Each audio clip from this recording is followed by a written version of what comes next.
It's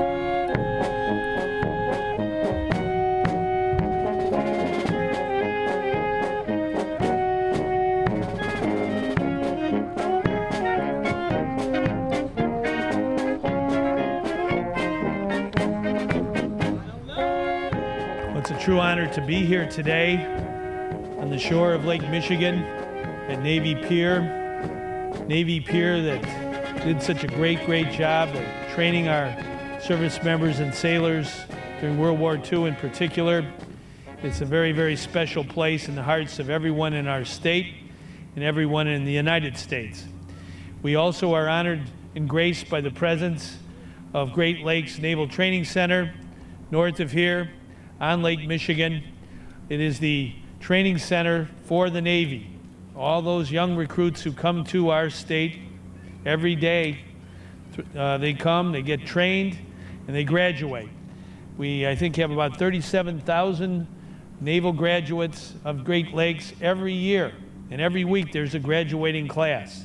And it's all very important for all of us in Illinois to take good care of our young sailors when they come here. And I speak on behalf of myself and our Lieutenant Governor, Sheila Simon. I see her husband is here today.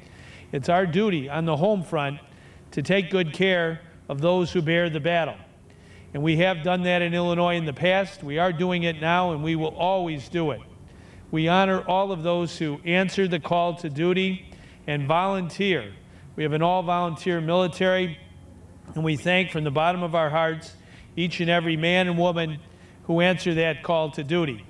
They are, in the words of the prophet Isaiah of the Old Testament, righteous oaks, and we depend on them to defend our democracy. And I want to thank Secretary Mabus for being here today.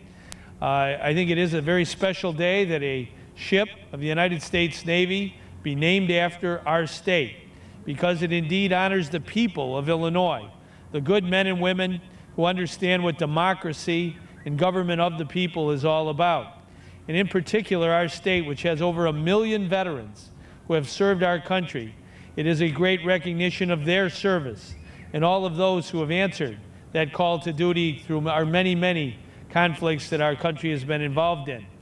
I had the honor a few years ago of going to San Diego and then flying on to the United States USS Ronald Reagan, named after a president of our country who was born in Illinois and lived many years in our state, President Reagan. And the aircraft carrier that I was on had 5,500 men and women, sailors and airmen. And it was a mighty ship indeed. And it was a great honor to be there with the crew, to sleep overnight on the ship, then take off the next day. But it was even a greater honor to read in the newspaper, Secretary Mabus, about a year ago, that the USS Ronald Reagan was part of the American fleet that went to Japan to help the people of Japan who had suffered an earthquake and a tsunami, who were in dire straits. And day after day, our service members, all of them, helped the people of Japan recover. And I was recently in Japan, and I can tell you the people of Japan think very highly of the United States of America, and in particular the United States Navy, for helping them in their hour of need. And that's indeed what our Navy does. My father was in the United States Navy for 3 years, 1 month, and 15 days. He volunteered during World War II. He was on the aircraft carrier Bon-Homme Richard. There's been a ship in the Navy named the Bon-Homme Richard ever since John Paul Jones started the United States Navy. So we have a reunion every year of those who have served on the Bon-Homme Richard. I think those who have served in the Navy know how important it is, that camaraderie and fidelity to duty, how important that is to our country and to the Navy itself. To have today this honor of our state with a submarine that's going to be a very important part of our nation's defense, named after our state, is very special indeed. Governor Quinn, ladies and gentlemen, thank you all for being here today. I'm so pleased to be with you to announce that a nuclear-powered attack submarine will be named USS Illinois.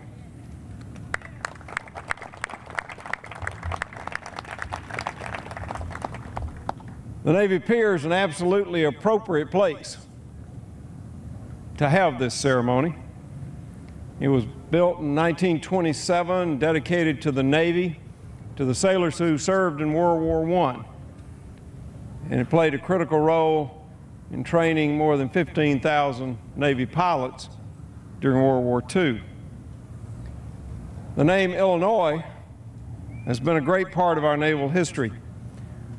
The first ship named for this state was a battleship, part of President Theodore Roosevelt's Great White Fleet that circumnavigated the world in 1907, introducing America as a global power. The Great White Fleet had the most advanced ships of its time, battleships made from steel and powered by steam, and they represented the greatness and innovation of American ingenuity and industry. The Navy has a long history of transforming our fleet, including how the fleet is powered, from wind to coal to oil, and then pioneering nuclear. The Navy leads our nation in pioneering new energy sources, and we will continue to do that. Next month, during the largest naval exercise in the world, the Rim of the Pacific, we will demonstrate the Great Green Fleet, a carrier strike group conducting exercises using a 50-50 blend of domestically produced biofuels and avgas and diesel. I dubbed that carrier strike group the Great Green Fleet in honor of the legacy created by the Great White Fleet, composed of Illinois and the other ships. The Navy is once more leading in energy transformation. There has not been a USS Illinois in our fleet since that first battleship was decommissioned almost a century ago. I am so glad to be able to correct that here today. Construction began last March on SSN 786, the new Illinois, and she is scheduled to arrive in the fleet in 2015. She'll be built to excel in traditional areas of submarine warfare, like going after other submarines, surface targets, or doing land attack missions. She'll also be built to do very non-traditional submarine duties, things like delivering our SEALs to their missions and collecting intelligence from far-off shores. During her service in the fleet, Illinois may sail the waters from the western Pacific to the northern Atlantic and under the Arctic ice, doing incredibly varied and incredibly valuable work. It's being built in Groton, Connecticut at Electric Boat. And these attack submarines are a wonderful success story. They are coming in ahead of schedule and under budget. Earlier this month, we commissioned another attack submarine, the wonderfully named USS Mississippi, in Pascagoula, my home state. That submarine set a record for the fastest delivery. It was over a year early coming into the fleet. It's a model for our shipbuilding programs. On September the 11th, 2001, our fleet stood at 316 ships, and we had over 377,000 sailors. 8 years later, when I took office, our fleet had dropped to 283 ships, and we had 49,000 fewer sailors. At the same time, many of our shipbuilding programs were, and this is a technical term, a mess. Ships were being designed while they were being built, and costs were a lot of times out of control. But in the last 3 years, we've stabilized our shipbuilding programs, and we've stabilized our fleet, and we will grow our fleet to 300 ships by 2019. Since December of 2010, we have placed 40 ships under contract. This compares with 3 ships the year before, in 2008. We've done this by using better management tools like increased competition and fixed price contracts. That's a significant accomplishment for the Navy, but a more significant accomplishment for America. This administration has made it a priority to rebuild our fleet, and today's ceremony is part of that successful effort. By doing this, we keep America safe, we keep the Navy strong, and we keep the economy strong by keeping high-skilled jobs at home. The new USS Illinois will be in the fleet for more than 3 decades.